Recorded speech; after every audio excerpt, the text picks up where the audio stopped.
सभी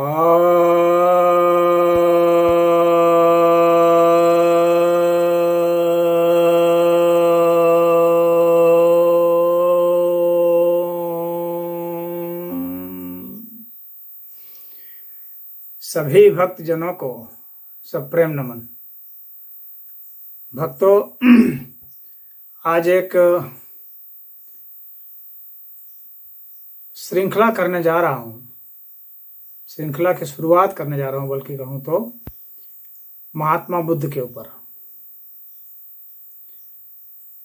महात्मा बुद्ध एक ऐसे व्यक्तित्व रहे हैं जिसके विषय में बहुत सारी भ्रांतियां और बहुत सारे झूठ भी फैलाए गए हैं। कुछ तो ऐसे ऐसे सफेद झूठ हैं कि हंसी भी आती है। वामपंथियों ने और पश्चिम के इतिहासकारों ने और वे लोग जो सनातन धर्म से चिढ़ते हैं, उन लोगों ने तो बहुत ही अति कर दी है और अपनी विचारधारा, अपनी इच्छा बुद्ध के ऊपर थोप दी है। और जब वे ऐसा करते हैं तो वे प्रमाण नहीं देते बौद्ध धर्म के शास्त्रों से, बौद्ध धर्म के ग्रंथों से, और शब्द का उल्टा पुल्टा अर्थ भी लगा देते हैं, अपने मन माफिक अर्थ लगा देते हैं। और इस कारण से मीनिंग उसका बदल देते हैं, अर्थ बदल देते हैं। और बुद्ध जो संदेश देना चाहते थे वह संदेश नहीं दे करके कोई और संदेश दे देते हैं, ठीक विपरीत संदेश दे देते हैं।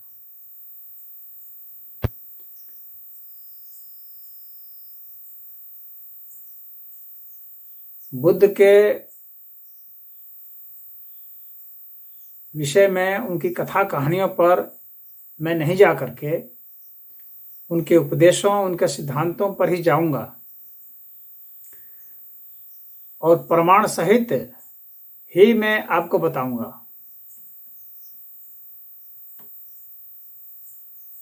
तो ये जो मैं प्रमाण आपको बताऊंगा, ये उनके ही ग्रंथों के द्वारा लिखा गया होगा। उनके ग्रंथों से ही उदाहरण देते हुए मैं प्रस्तुत करूंगा। बुद्ध को लोग यहां तक कि नास्तिक भी कह दिए। सनातन धर्म उन्हें विष्णु का अवतार मानता है।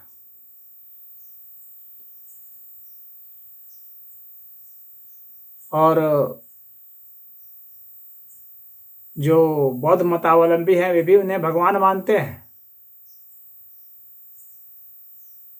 लेकिन कुछ लोग ऐसे हैं जो उन्हें नास्तिक मान रहे हैं, कुछ हैं जो आस्तिक मान रहे हैं, और कुछ कहते हैं कि नहीं, वे ना आस्तिक थे ना नास्तिक थे, बल्कि वास्तविक थे। अब वास्तविक की क्या परिभाषा है? अस्ति का मतलब है होता है। और अगर महर्षि पाणिनि की बात माने, जो उन्होंने अष्टाध्यायी में बताया है कि अस्ति नास्ति दिष्टमेति, अर्थात जो पुनर्जन्म पर विश्वास करता है वह आस्तिक है। तो यदि अस्ति का अर्थ है शब्दकोश में, तो है का अर्थ इस अस्तित्व से मतलब है। तो यह अस्तित्व को जो मानता है तो वह आस्तिक है। तो बुद्ध भी मानते थे तो आस्तिक थे। आप इस श्रृंखला में मैं आपको बताऊंगा कि बुद्ध जो है पुनर्जन्म पर भी विश्वास करते थे, जो कि सनातन मतावलंबी करते हैं। बुद्ध अपने कई जन्मों की कहानी भी बताते हैं। और बुद्ध जो है अंतिम जन्म पर भी विश्वास करते हैं कि जब जन्म मरण से मुक्ति की बात होती है उस पर भी विश्वास करते हैं। तो आस्तिक व्यक्ति के लिए यह जरूरी होता है, इसको बुद्ध मानते थे। बुद्ध निर्वाण पर विश्वास करते हैं, निर्वाण की बात करते हैं। यही सनातन धर्म में भी बताया गया है। बुद्ध यज्ञ पर विश्वास करते थे, उसका भी प्रमाण मैं दूंगा। बुद्ध वेद पर विश्वास करते थे, वे स्वयं वेद के विद्वान थे, इसका भी प्रमाण दूंगा, बौद्ध शास्त्रों से ही दूंगा। बुद्ध देवताओं पर विश्वास करते थे, इसका भी बौद्ध शास्त्र में प्रमाण है। सुत्त निपात है, धम्मपद है, दिघ निकाय है, मध्यम निकाय है, ये सब जितने ग्रंथ हैं, इन सभी ग्रंथों में इनके स्पष्ट वर्णन है, उन वर्णनों को छिपाया गया है। बुद्ध ब्रह्मचर्य पर विश्वास करते थे,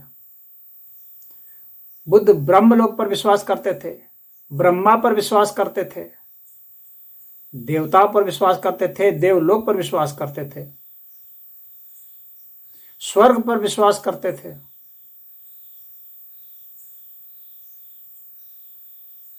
दक्षिणा पर विश्वास करते थे।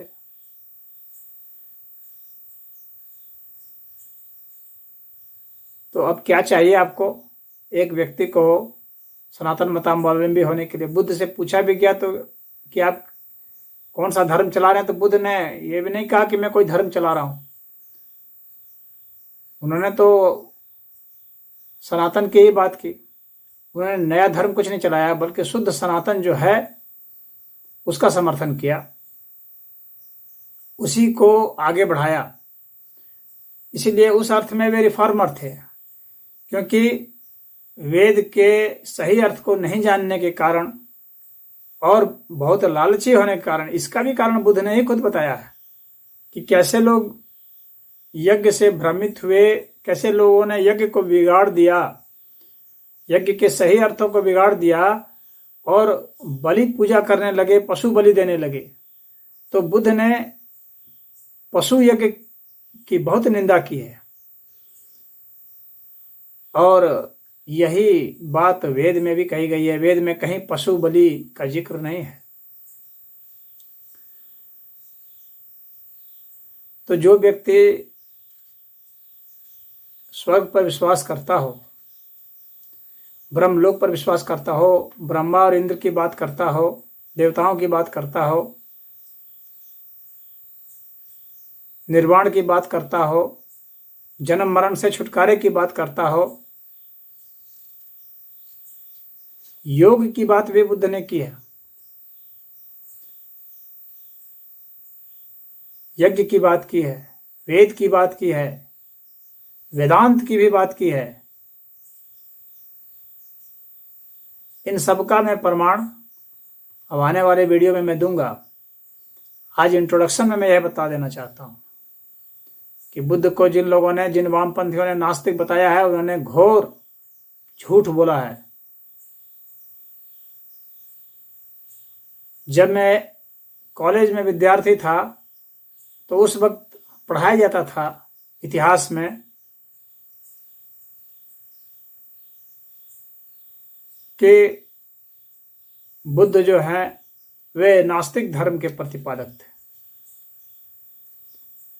बुद्ध को नास्तिक बता दिया था, और उस वक्त मैं सोचता था कि हो सकता है, पूरा यकीन नहीं होता था, क्योंकि एक नास्तिक व्यक्ति की वैसी मुद्रा होती ही नहीं है। वो सुख शांति जो बुद्ध के चेहरे पर झलक आ रही है वो नहीं होती है। आज के, ये बहुत दुर्भाग्य है कि आज के जो बुद्ध समर्थक हैं उनमें बुद्ध के गुण कुछ भी नहीं दिखते हैं। कुछ को छोड़ करके, मैं सभी को नहीं कह रहा हूं, लेकिन अधिकतर को। वे तो झगड़ालू और झूठ बात को प्रतिपादित करने वाले, सच को स्वीकार नहीं करने वाले हैं। यदि बौद्ध मतावलंबी हैं तो सत्य को स्वीकार कीजिए, बौद्ध ग्रंथों में ही जो लिखा हुआ है। और देखेंगे बुद्ध ने जो भी दिया, पंचशील दिया, चाहे अष्टांगिक मार्ग दिया, तो वो सब यहाँ पर शास्त्र में मौजूद थे पहले से ही। इन सब का प्रमाण मैं दूंगा। तो बुद्ध ने उसी को बहुत अच्छे ढंग से और बहुत सिस्टमेटिक तरीके से और बहुत दृढ़ता के साथ, तर्कपूर्ण ढंग से उन बातों को रखा जो पहले से ही मौजूद थी। कोई नया धर्म नहीं चलाया। बुद्ध आर्य की बात करते थे, ब्राह्मण की बात करते थे। बुद्ध ने स्वयं को ब्राह्मण कहा, तो कुछ लोग बुद्ध को वेद विरोधी, ब्राह्मण विरोधी एक कहने की भी हिम्मत करते हैं। मतलब झूठ यहां तक पहुंच गया, जबकि बुद्ध स्वयं कहते थे कि मैं ब्राह्मण हूं। उन्होंने यह कहा कि जो जातियां हैं वे जिस आधार पर बताई गई हैं वह सही नहीं है। कर्म के आधार पर ब्राह्मण है, कर्म के आधार पर क्षत्रिय है, या कोई भी नीच है। कर्म के आधार पर नीचता या उच्चता हो सकती है। तो कर्म के सिद्धांत को भी बुद्ध ने माना, वर्ण व्यवस्था को भी माना जो वेद में प्रतिपादित है। तो वेद विरुद्ध कैसे कहेंगे आप उन्हें, जो वर्ण व्यवस्था को भी मान रहा हो, जो पुनर्जन्म को मान रहा हो, यज्ञ को मान रहा हो, वेद को मान रहा हो, वेदांत को मान रहा हो, योग को मान रहा हो, उन्हें नास्तिक कैसे कह देंगे। पुनर्जन्म को मान रहा है, ब्रह्मचर्य को मान रहा है, निर्वाण की बात कर रहा है, समाधि की बात की है बुद्ध ने, ध्यान की बात की है। तो जो ध्यान की बात करे, समाधि की बात करे, स्वर्ग की बात करे, ब्रह्मा की बात करे, ब्रह्मलोक की बात करे, इंद्र की बात करे, उसको आप कैसे नास्तिक कह देते हैं। ये सरासर झूठ है जो पढ़ाया जा रहा है। और आज के जो लोग हैं बौद्ध मतावलंबी, पता नहीं उन्हें कौन सी गुट्टी पिला दी गई है कि वे कह रहे हैं कि नहीं, वे शायद यह दर्शाना चाहते हैं कि नहीं, यह जो है एक अलग ही धर्म है, ये वैदिक धर्म नहीं है, ये अलग धर्म है। तो अलग धर्म के लिए तो अलग कुछ होना चाहिए, लेकिन कुछ अलग तो दिख नहीं रहा, अलग सिद्ध नहीं कर पा रहे हैं। सारी बातें वही हैं, फिर अलग कैसे है जब बुद्ध ने स्वयं अलग धर्म नहीं चलाया, अलग मत नहीं चलाया, अलग संप्रदाय नहीं चलाया। कहीं पर यह नहीं कहा कि मैं आज से ये चला रहा हूं।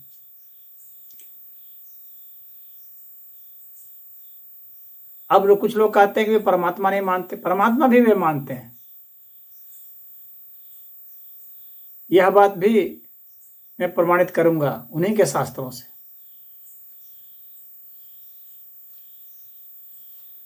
अब निर्वाण के विषय में कुछ लोग कहने लगे, कुछ विद्वान लोग, कि बुद्ध कहते हैं निर्वाण का मतलब बुझ जाना। तो यह भी एक झूठी बात है। बुद्ध ने निर्वाण को नेगेटिव अर्थ में नहीं लिया है। सिर्फ जो हमारी दुष्प्रवृत्तियां हैं, हमारे चित्त में जो मल हैं, जो दोष हैं, उसके विषय में कहा है कि इनका समापन हो जाता है। ये समाप्त हो जाते हैं तो व्यक्ति का चरित्र अच्छा हो जाता है, व्यक्तित्व अच्छा हो जाता है, वह ध्यान समाधि को उपलब्ध हो जाता है। और वैसे में फिर वह निर्वाण को प्राप्त करता है। फिर तो निर्वाण को उन्होंने पॉजिटिव अर्थ में लिया है। गीता में भी निर्वाण की चर्चा है।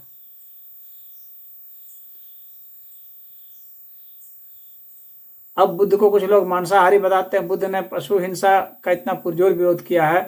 बुद्ध ने हिंसा का किसी भी अर्थ में विरोध किया है, न सिर्फ व्यक्तिगत मारे जाने पर, बल्कि ये भी कहा है कि कोई किसी को अगर मारने के लिए उकसाता है या समर्थन करता है तो वह भी दोषपूर्ण है। तो फिर कैसे कह सकते हैं कि बुद्ध मांसाहारी थे। अब एक जगह जो भ्रम आता है वह यह आता है कि बुद्ध जो मरे थे तो सुअर का मीट खा करके मरे थे, जबकि यह भी एक शब्द की भ्रांति मात्र है। जिसमें कि सुकर शब्द का प्रयोग किया गया था, सुकर मध्यपम। तो सुकर मध्यपम एक जो है एक प्रिपरेशन हो सकता है, और कई वैज्ञानिक ये दार्शनिकों का, बुद्धिजीवियों का और शास्त्र विशेषज्ञों का यह मानना है कि यह जो है सुअर का मांस नहीं है। ये मूर्ख लोग हैं जो उन्होंने ऐसा अनुवाद किया है। सुकरी जो है मशरूम को भी कहते हैं। तो जो छत्रक होता है उसकी सब्जी बनाई गई थी, जो कुछ जहरीली हो जाती है, और उस जहरीली सब्जी को खा करके बुद्ध का प्राणांत हुआ था। सुअर का मीट खाने से प्राणांत नहीं हुआ था। सुअर का मीट उन्होंने खाया ही नहीं, और न ही कोई खिलाने की उन्हें हिम्मत कर सकता था ऐसा। उनकी आभा इतनी जबरदस्त थी, उनका तेज इतना जबरदस्त था, उनके इतने अनुयायी थे, इतने उच्च स्तर के, उतने शीलवान थे, उनके उपदेश मांसाहार के विरुद्ध थे, फिर कैसे वे मांस खाते और कैसे कोई उन्हें खिलाता। तो ये सब बातें जो हैं ये सही नहीं है। और बुद्ध ने बिल्कुल शुद्ध रूप से जो सनातन धर्म के सिद्धांत थे उसको जीवन में उतार के चरितार्थ किया, तप करके, योग ध्यान करके, सिद्ध करके ये बताया कि कोई भी मनुष्य इस तरह से इस अवस्था को उपलब्ध हो सकता है। कोई भी मनुष्य बुद्ध अवस्था को प्राप्त हो सकता है। और ये जो वास्तविक वाली बात है कि बुद्ध वास्तविक थे, तो वास्तविक क्या होता है? कोई कह रहा है क्या कि बुद्ध जो है कल्पना मात्र है? ऐसा तो कोई नहीं कह रहा है। फिर वास्तविक कहने का क्या मतलब है? उनके कहने का मतलब है कि बुद्ध आस्तिक नहीं थे। तो आस्तिकता और किसे कहते हैं? जब वे हर चीज मान रहे हैं जो एक आस्तिक मानता है, तो फिर आस्तिक तो सिद्ध हो ही गए। अब उसमें वास्तविक क्या जोड़ करके और क्या ठहराना चाहते हैं? वास्तविक का और क्या अर्थ होता है? वास्तविक का अर्थ तो होता है वही कि जो है, जो सच्चाई है, जो रियलिटी है। तो रियलिटी तो जो थी, तो बुद्ध ने उसको अपने सिद्धांतों में कह दिया है। बुद्ध ने तो कहीं नहीं कहा कि मैं वास्तविक हूं। यदि आप यह कहते कि बुद्ध ने कहीं नहीं कहा कि मैं आस्तिक हूं, तो बुद्ध ने कहीं भी नहीं कहा कि मैं वास्तविक हूं, कहीं नहीं कहा कि मैं नास्तिक हूं। लेकिन जो गुण उन्होंने बताए उसके आधार पर तो जो आस्तिकता प्रमाणित होती है वही कहा जा रहा है, जो बौद्ध के ग्रंथों में ही है। तो वस्तु स्थिति जो है वो यही है कि बुद्ध सनातन धर्म के ही प्रतिपादन करने वाले एक महान पुरुष थे। वे भगवान थे। बौद्ध ग्रंथों में भी यह बताया गया है कि वे ब्रह्म स्वरूप हैं।